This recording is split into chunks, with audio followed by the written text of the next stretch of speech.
doa terakhirnya Nabi Muhammad, harapan terakhirnya Nabi Muhammad, doa yang menutupi wafatnya Nabi Muhammad SAW.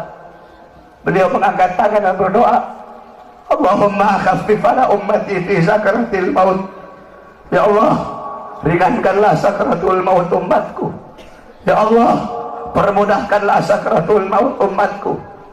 Aku nabi mereka, aku pemimpin mereka, aku penanggung jawab mereka. Ya Allah, biar aku menanggung seluruh rasa sakit sakaratul maut umatku. Biar aku menanggung beban penderitaan rasa sakit mereka. Ya Allah, umatku tidak akan kuat, mereka tidak akan sanggup. Ya Allah, biar aku Muhammad menanggung rasa sakit sakratul maut umatku. Apa yang telah kau lakukan untuk Nabi Muhammad? Apa yang telah kau korbankan untuk Nabi Muhammad? Nabi Muhammad berjuang untuk kalian. Nabi Muhammad menanggung rasa sakit sakratul maut kalian, karena begitu cinta beliau kepada kalian sebagai umat.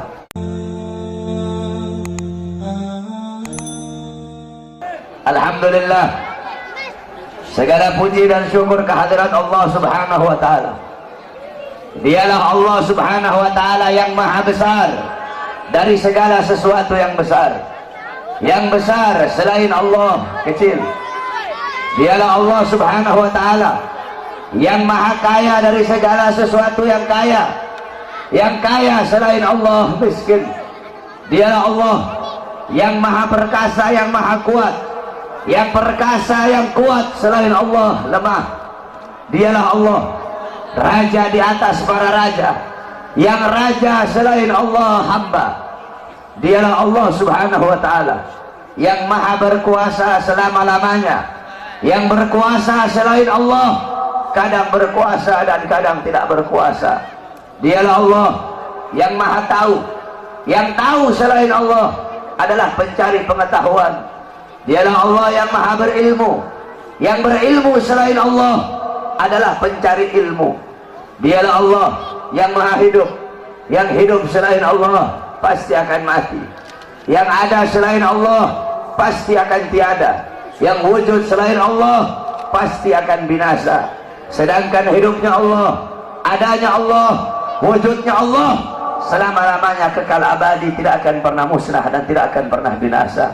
Dan dialah Allah yang dimana pada malam hari yang mulia ini, di tempat yang penuh dengan barakah ini, Allah Subhanahu wa taala mengumpulkan kita di majelis ilmu, di majelis zikir yang penuh dengan kemuliaan ini.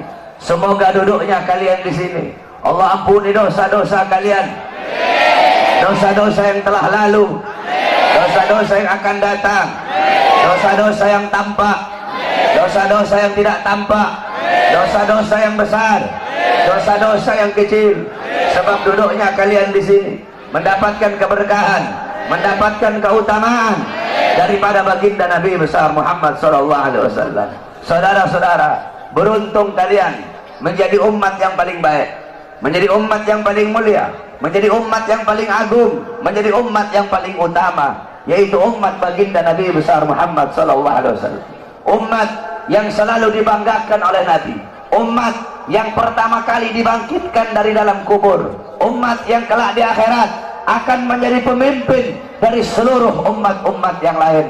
Umat yang dimana Allah, innal jannah muharramatun alal umam qabla an tadkhuluha ummatuh. Sesungguhnya sorga diharamkan oleh Allah untuk dimasuki oleh umat manapun sebelum sorga dimasuki oleh umat Nabi Muhammad. Beruntung kalian menjadi umat Nabi Muhammad SAW. Para nabi-nabi, rasul-rasul terdahulu, beliau-beliau iri kepada kita sebagai umat Nabi Muhammad. Di dalam kitab Nasaihul Ibad, Al-Imam Ibnu Hajar Al-Asqalani dikatakan bahwasanya Nabi Allah Adam alaihissalam, Nabi Adam berkata, sungguh aku iri kepada umat Muhammad karena Allah memberikan kepada mereka 4 macam kemuliaan yang tidak pernah Allah berikan kepada aku, tetapi Allah berikan kepada mereka sebagai umat Muhammad. Yang pertama kata Nabi Allah Adam alaihissalam, ketika aku berbuat salah, Allah lepaskan aku, Allah lepaskan pakaian yang ada di tubuhku. aku berbuat salah dalam keadaan berpakaian. Karena Allah murka, Allah lepaskan pakaianku. Sedangkan umat Muhammad, mereka berbuat dosa, mereka berbuat salah dalam keadaan telanjang, tapi tetap Allah berikan mereka pakaian. Saya berbuat salah dalam keadaan berpakaian, Allah lepaskan pakaian saya. Umat Muhammad kebalik, mereka berbuat dosa dalam keadaan telanjang, tapi tetap Allah berikan mereka pakaian. Ini tidak pernah Allah berikan kepadaku, tapi Allah berikan kepada umat Muhammad. Yang kedua, kata Nabi Adam alaihissalam, ketika aku berbuat salah, Allah menerima taubatku ketika aku berada di kota Mekah saja. Aku bertobat di tempat-tempat yang lain, Allah tidak terima taubatku. Tapi ketika aku berada di kota Mekah, Allah langsung terima taubatku. Bagi umat Muhammad, mereka bertaubat tidak harus ke Mekah. Dimanapun mereka bertaubat, akan Allah terima taubat mereka. Sedangkan aku, hanya Allah terima taubatku ketika di kota Mekah. Umat Muhammad, dimanapun mereka berada, Allah akan terima taubat mereka. Yang ketiga, kata Nabi Adam alaihissalam, ketika aku berbuat salah, Allah pisahkan aku dengan istriku Hawa selama ratusan tahun. Sedangkan bagi umat Muhammad, pagi, siang, sore, malam mereka berbuat dosa, mereka berbuat salah, tapi tidak Allah pisahkan mereka dengan anak dan istri mereka. Aku hanya satu kesalahan, Allah pisahkan aku dengan istriku selama ratusan tahun. Ini tidak pernah Allah berikan kepadaku, kata Nabi Adam. Yang keempat, kata Nabi Adam, aku berbuat salah di sorga. Karena Allah murka, Allah keluarkan aku ke dunia, Allah turunkan aku ke dunia. Umat Muhammad kebalik, mereka berbuat dosa di dunia, berbuat salah di dunia, tetapi kalau mereka meninggal husnul khatimah, Allah angkat, Allah masukkan mereka ke surga. Empat kemuliaan ini tidak pernah Allah berikan kepada aku, tetapi Allah berikan kepada umat Muhammad. Beruntung kita menjadi umat baginda Nabi besar Muhammad, umat yang selalu dirindukan oleh Nabi, umat yang dimana qala Rasul sallallahu alaihi wasallam, Nabi Muhammad sallallahu alaihi wasallam bersabda di dalam hadisnya, idza yushaku ahadukum bisyaukatin fi rijlih la ajidu ala maha fi qalbi. Apa kata Nabi? Andaikan salah satu dari kalian, wahai umatku, ada yang kakinya tertusuk duri, maka pasti kalian merasakan sakit. Rasa sakit yang kalian rasakan, itu pun aku rasakan, bahkan sampai ke dalam hatiku. Umat yang selalu dicintai oleh Nabi Muhammad, umat yang selalu diperdulikan oleh Nabi Muhammad. Sayyidatuna Aisyah radhiyallahu anha, beliau pernah melakukan suatu pekerjaan yang disenangi oleh Nabi, sehingga Nabi mengangkat tangan dan berdoa, Allahumma ighfir li Aisyah ma qaddamat wa ma akharat, ma adharat wa ma abtanat. Ya Allah, ampuni dosa-dosa Aisyah yang telah lalu, yang telah lalu, yang akan datang, yang tampak, yang tidak tampak. Ampuni dosa Aisyah ya Allah. Siti Aisyah loncat-loncat. Siti Aisyah sangat senang dengan doa Nabi Muhammad. Nabi berkata, wahai Aisyah, apakah kamu senang dengan doa seperti itu? Kata Siti Aisyah, siapa yang tidak senang didoakan manusia mulia sepertimu ya Rasulullah. Kata Nabi, wahai Aisyah, kalau kamu senang dengan doa seperti itu, ketahuilah doa seperti itulah yang setiap yang setiap saat, setiap pagi, siang, sore, malam, setiap waktu aku mintakan kepada Allah untuk umatku. Nabi Muhammad begitu peduli kepada kita sebagai umat.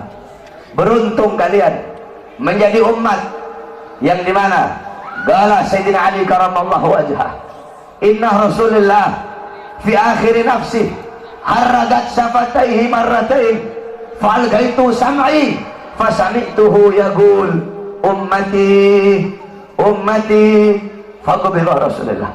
Sayyidina Ali berkata, Nabi Muhammad pada saat detik-detik terakhir nafasnya, aku melihat bibir beliau menggerakkan dengan 2 kali gerakan. Aku dekatkan telingaku, aku mendengar beliau berkata, ummati ummati, umatku umatku, kata Nabi Muhammad SAW. Bahkan pada saat detik-detik terakhir nafasnya, Nabi Muhammad masih memikirkan kalian sebagai umat. Ketika itu Nabi Muhammad terbaring sakit, di kamar yang biasa beliau tiduri di rumah Sayyidatuna Aisyah radhiyallahu anha. Allah berkata kepada Jibril, wahai Jibril, turun kamu, sampaikan kepada Muhammad, aku berikan kepada dia dua pilihan. Apakah dia akan memilih aku atau dia memilih kehidupan dunia? Kalau dia memilih kehidupan dunia, akan aku panjangkan umurnya. Tapi kalau dia memilih aku, sampaikan kepadanya, pada hari ini akan datang ajalnya. Turun Jibril membawa firman tersebut. Kemudian Jibril menyampaikan, ya Rasulullah, Allah memberikan kepada kamu dua pilihan. Apakah engkau memilih Allah atau memilih dunia? Kalau engkau memilih Allah, pada hari ini akan datang kematianmu. Kalau kamu memilih dunia, Allah panjangkan umurmu. Apa kata Nabi Muhammad? Wahai Jibril, sudah tentu aku lebih memilih Allah. Bagiku kehidupan sebenarnya bukan dunia. Kehidupan sebenarnya bagiku ketika ruhku berpindah menghadap Allah subhanahu wa ta'ala. Pergi Jibril membawa kabar tersebut. Kemudian Allah memanggil Israel, wahai Israel, wahai pencabut nyawa, turunlah kamu ke dunia. Pasang muka yang paling bagus, pasang wajah yang paling bagus. Kamu akan mencabut nyawa makhluk yang paling mulia, yaitu Nabi Muhammad. Kamu cabut nyawa dia, itu pun kamu izin dulu kepada dia, mau tidak dia dicabut nyawanya. Kalau dia mau kamu cabut, kalau dia tidak mau kamu kembali kepadaku. Turun Israel membawa perintah Allah untuk mencabut nyawa baginda Nabi besar Muhammad. Israel berdiri di depan pintu rumahnya Nabi. Israel tidak berani langsung masuk rumahnya Nabi. Israel berdiri di depan pintu rumah Nabi Muhammad. Israel mengucapkan salam. Assalamualaikum ya Rasulullah, Assalamualaikum ya Habibullah, Assalamualaikum ya Safiyullah. Pintu rumah dibuka oleh Sayyidatuna Fatimah. Sayyidatuna Fatimah putrinya Nabi membuka pintu rumah tersebut. Siti Fatimah berkata, siapa engkau? Apakah engkau tidak lihat ayahku sedang terbaring sakit? Israel menjawab, aku yang memisahkan anak dengan orang tua, aku yang memisahkan orang tua dengan anak, aku yang memisahkan suami dengan istri, aku yang memisahkan istri dengan suami, aku yang menjadikan anak-anak menjadi yatim, aku yang menjadikan istri-istri menjadi janda, aku yang meramaikan kuburan, aku pemisah antara kehidupan dan kematian. Aku adalah Israel. Allah memberikan mandat kepada aku untuk mencabut nyawa seluruh makhluk, dan aku datang ke sini untuk mencabut nyawa makhluk yang paling mulia, baginda Nabi besar Muhammad. Siti Fatimah lari menangis. Siti Fatimah kembali ke pangkuan ayahnya. Siti Fatimah berkata, wahai ayahku, engkau akan wafat. Wahai ayahku, kau akan meninggal dunia. Israel sudah ada di depan ingin mencabut nyawamu ya Rasulullah. Rasulullah berkata, jangan kau bersedih wahai Fatimah. Wahai Fatimah, ketahuilah, setelah kematianku, engkau adalah manusia yang pertama kali akan menyusulku.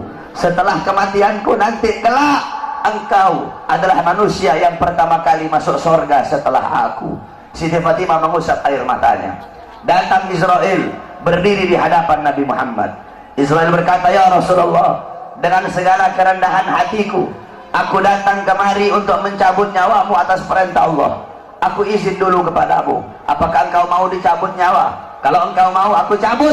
Kalau engkau tidak mau, aku kembali kepada Allah subhanahu wa ta'ala. Nabi Muhammad berkata, ya Jibril, wahai Jibril, aku belum puas meninggalkan umatku kalau belum diberi jaminan oleh Allah subhanahu wa ta'ala. Nabi Muhammad masih memikirkan nasib kita sebagai umat. Nabi Muhammad pergi menghadap, apa Jibril pergi menghadap Allah. Jibril berkata, ya Allah, kekasihmu Rasulullah meminta jaminan untuk umatnya. Apa kata Jibril? Ya Rasulullah, ya Allah, kekasihmu meminta jaminan untuk umatnya. Allah berkata, Allah berfirman, fa'auhallahu ta'ala ala Jibril, basyirhu ya Jibril, innahu awwalu nasin kharijun minal ardi idha bu'isu wa sayyiduhum idha jami'u fabashirhu innal jannah muharramatun alal umam qabla an tadkhuluha ummatun. Nabi Allah berkata kepada Jibril, wahai Jibril, sampaikan kepada kekasihku Muhammad, dia adalah manusia yang pertama kali akan aku bangkitkan dari dalam kubur. Dia adalah manusia yang menjadi pemimpin seluruh manusia di dunia dan akhirat. Dia menjadi pemimpin kelak ketika hari kebangkitan. Dan sampaikan kepadanya, jaminan dariku, surga aku haramkan untuk dimasuki oleh umat manapun sebelum surga dimasuki oleh umatnya. Turun Jibril bawa wahyu tersebut. Rasulullah berkata, al-an qarrat aini, sekarang aku senang, sekarang aku puas, cabutlah nyawaku wahai Israil. Dicabut nyawa Nabi Muhammad SAW. Ketika dicabut nyawa Nabi Muhammad mendesah. Nabi Muhammad berkata, kata dicabut lagi nyawa Nabi Muhammad. Nabi Muhammad berkata, Nabi Muhammad merasakan sakit. Di sebelah kanannya Nabi ada sebuah cawan berisi air. Nabi Muhammad letakkan tangannya di cawan tersebut. Beliau usap air keringat yang keluar dari wajah beliau. Kemudian beliau berkata, wahai Israil, apakah seperti ini rasa sakit dicabut nyawa? Israil berkata, iya ya Rasulullah, seperti itulah rasa sakit dicabut nyawa. Nabi berkata, apakah rasa sakit seperti ini juga yang nanti bakal dialami oleh umatku? Apakah rasa sakit seperti ini yang nanti bakal umatku rasakan wahai Israil? Israil berkata, ya Rasulullah, rasa sakit seperti itulah yang nanti bakal dialami oleh umatmu. Rasa sakit seperti itulah yang nanti bakal dirasakan oleh umatmu. Mendengar itu Nabi Muhammad menangis. Nabi Muhammad mengangkat tangan. Doa terakhirnya Nabi Muhammad, harapan terakhirnya Nabi Muhammad, doa yang menutupi wafatnya Nabi Muhammad SAW. Beliau mengangkat tangan dan berdoa, Allahumma khaffif ala ummati fi sakratil maut. Ya Allah, ringankanlah sakratul maut umatku. Ya Allah, permudahkanlah sakratul maut umatku. Aku nabi mereka, aku pemimpin mereka, aku penanggung jawab mereka. Ya Allah, biar aku menanggung seluruh rasa sakit sakratul maut umatku. Biar aku menanggung beban penderitaan rasa sakit mereka. Ya Allah, umatku tidak akan kuat, mereka tidak akan sanggup. Ya Allah, biar aku Muhammad menanggung rasa sakit sakratul maut umatku. Apa yang telah kau lakukan untuk Nabi Muhammad? Apa yang telah kau korbankan untuk Nabi Muhammad? Nabi Muhammad berjuang untuk kalian. Nabi Muhammad menanggung rasa sakit sakratul maut kalian. Karena begitu cinta beliau kepada kalian sebagai umat. Saya dan kalian, kita tidak bisa membalas jasa-jasa Nabi Muhammad SAW. Sekalipun kalian merangkak dari rumah kalian menuju kuburnya Nabi Muhammad, kalian tidak akan bisa membalas jasa-jasa Nabi Muhammad SAW. Oleh karena itu, saudara-saudaraku sekalian, setelah Nabi Muhammad wafat, banyak para sahabat-sahabat yang tidak kuat hidup. Ada sahabat yang berdoa, ya Allah, cabut kedua mataku. Untuk apa lagi aku melihat? Nabi sudah wafat, cabut kedua mataku. Aku tidak lagi mau melihat selain memandang wajahnya Nabi Muhammad. Ketika itu juga dia dibutakan oleh Allah Subhanahu wa ta'ala. Ada yang angkat tangan, ya Allah, cabut nyawaku. Aku tidak lagi mau hidup. Untuk apa aku hidup? Nabi Muhammad sudah wafat, cabut nyawaku ya Allah. Ketika itu juga Allah cabut nyawanya. Kemudian ada seorang perempuan, ada seorang wanita, galat li Aisyah, ya Aisyah, ikshif li qabrin Nabi. Wahai Aisyah, bukakan untukku kuburnya Nabi Muhammad. Dibuka kuburnya Nabi oleh Siti Aisyah. Masuk ini perempuan, fabakat hatta matat.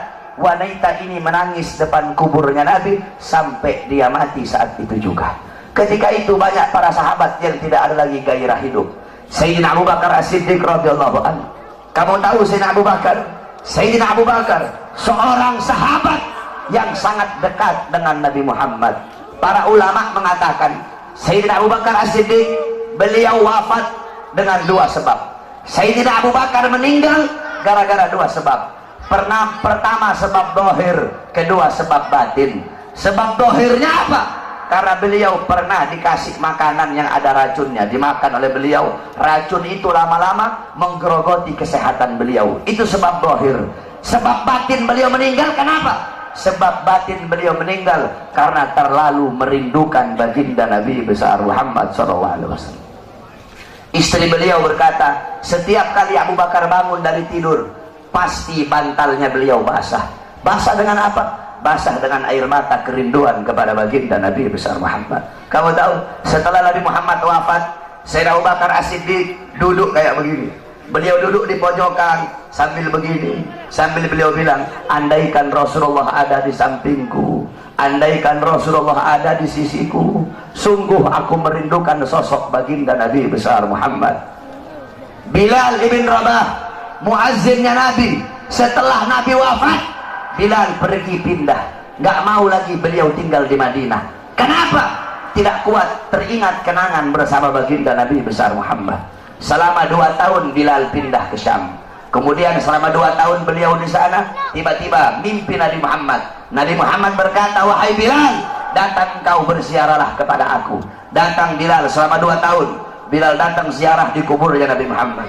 Ketika Bilal ziarah di kuburnya Nabi Muhammad sambil menangis, tiba-tiba datang Sayyidina Umar bin Khattab. Sayyidina Umar berkata, wahai Bilal, kami sudah lama tidak mendengar suara azanmu. Maukah engkau azan untuk kami, wahai Bilal? Bilal menolak, Bilal tidak mau. Datang Sayyidina Abu Bakar As-Siddiq, wahai Bilal, kami sudah lama tidak mendengar suara azanmu. Maukah kau azan untuk kami, wahai Bilal? Apa kata Bilal? Wahai Abu Bakar, apakah dulu kamu membebaskan aku karena Allah atau karena dirimu? Kalau dulu kamu membebaskan aku karena Allah, jangan kau paksa aku untuk azan. Tapi kalau kau membebaskan aku karena dirimu, aku akan azan untuk dirimu. Dulu setiap aku mengucapkan asyhadu anna Muhammadar Rasulullah, Nabi Muhammad selalu tersenyum kepada aku. Sekarang ketika aku mengucapkan itu, siapa yang akan tersenyum kepada aku? Jangan kau paksa aku untuk azan, wahai Abu Bakar. Tiba-tiba datang 2 orang pemuda. Pemuda yang pertama dari perut ke atas mirip Nabi Muhammad. Pemuda yang kedua dari perut ke bawah mirip Nabi Muhammad. Mereka adalah Sayyidina Hasan dan Sayyidina Husain, cucunya Nabi Muhammad SAW. Sayyidina Hasan dan Sayyidina Husain berkata, wahai Bilal, maukah kau azan untuk kami sebagaimana kau azan untuk datuk kami baginda Nabi besar Muhammad? Bilal menangis. Apa kata Bilal? Wahai cucu Rasulullah, kalau aku menolak permintaan kalian, kelak aku akan menghadap Nabi Muhammad. Aku akan jawab apa ketika aku ditanya oleh Nabi Muhammad? Abu Bakar memerintahkan aku tidak mau. Umar memerintahkan aku tidak mau. Kalau kalian yang perintahkan, aku tidak bisa menolak. Karena kalau aku tolak, aku takut kelak di hadapan kakek kalian tidak bisa menjawab apa-apa. Aku takut tidak mendapatkan perhatian. Aku takut tidak mendapatkan syafaat dari kakek kalian. Naik Bilal di tempat yang biasa beliau azan. Bilal mengumandangkan azan. Allahu Akbar, Allahu Akbar, Allahu Akbar, Allahu Akbar. Kamu tahu penduduk Madinah ketika itu gempar. Mereka berkata, hal bu'isar Rasul, apakah Nabi diutus lagi? Apakah Nabi Muhammad hidup lagi? Kok Bilal mau azan? Apakah Nabi hidup lagi? Kenapa Bilal azan? Mungkin Nabi Muhammad hidup lagi. Yang punya toko menutup tokonya, yang di pasar mereka keluar dari pasar. Bilal melanjutkan azannya. Asyhadu an la ilaha illallah, asyhadu an la ilaha illallah. Wanita-wanita yang dipingit keluar dari rumahnya masing-masing. Mereka meneriakkan, hal bu'isar Rasul, apakah Nabi diutus lagi? Apakah Nabi hidup lagi? Sehingga Bilal mau azan. Begitu mereka merindukan sosok Nabi Muhammad. Ketika mereka sampai di tempat Bilal azan, mereka tidak melihat sosoknya Nabi. Ketika itu Madinah tenggelam dalam lautan air mata. Itu kecintaan mereka para sahabat kepada Nabi, kerinduan mereka setelah wafatnya baginda Nabi besar Muhammad SAW. Oleh karena itu, saudara-saudaraku sekalian yang dimuliakan oleh Allah Subhanahu wa taala, cintai oleh kalian Nabi Muhammad, ikuti beliau, jadikan beliau sebagai uswah, sebagai qudwah, sebagai teladan dan pedoman kamu dalam kehidupan sehari-hari. Ikuti sunnah-sunnah beliau. Jadikan rumah tangganya kamu rumah tangga Nabi Muhammad. Jadikan kau punya rumah tangga Nabi Muhammad. Kamu tahu, banyak sekarang rumah tangga yang hancur, banyak sekarang rumah tangga yang berantakan. Kenapa? Karena rumah tangga itu tidak mengikuti rumah tangga baginda Nabi besar Muhammad. Rasulullah SAW bersabda, baiti jannati. Nabi Muhammad berkata, rumahku adalah sorgaku. Rumahku adalah sorgaku.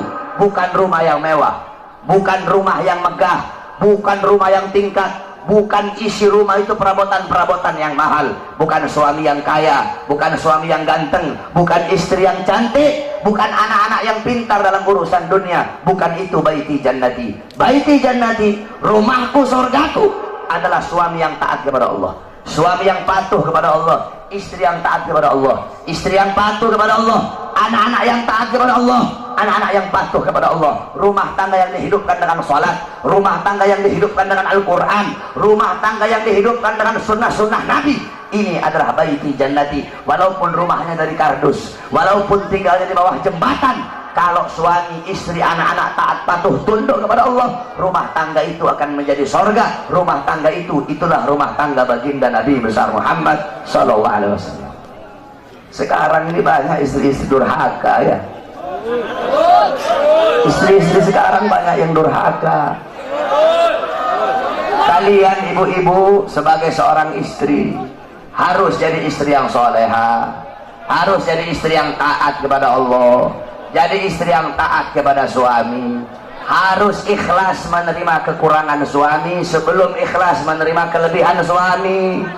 Ini ibu-ibu sekarang ikhlasnya menerima kelebihan doang, kekurangan suaminya nggak mau diterima. Suami datang nggak bawa duit diteriakin sama ibu-ibu. Kalian sebagai seorang perempuan, ridho Allah kepada kalian berada dalam ridho suami kalian. Ibu-ibu, beda anak perempuan sama anak laki, itu beda. Kalau anak laki-laki dia nikah, dia bukan milik istrinya, dia tetap milik bapak dan ibunya. Tapi kalau anak perempuan udah nikah, maka perempuan itu sepenuhnya milik suaminya. Makanya cari ridhonya suami.